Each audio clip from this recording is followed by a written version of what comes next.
मालक, तो माणूस आहे ना रोज हॉटेलमध्ये येऊन फुकट जेवतो, या गर्दीचा फायदा घेतो. माहिती रे मला.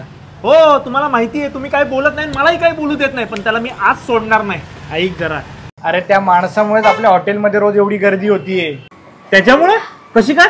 अरे तो माणूस रोज हीच प्रार्थना करत असणार की यांच्या हॉटेलमध्ये तुडुंब गर्दी व्हावी, जेणेकरून तो येईल, पोटभर जेवेल आणि आपल्या न कळत पटकन त्या गर्दीतून पळून जाऊ शकेल.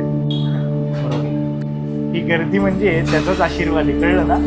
बघ त्याला काय लागतंय का. हो मालक. प्रत्येक जण त्याच्या नशिबात असलेलं खात असतो, आपण फक्त माध्यम असतो.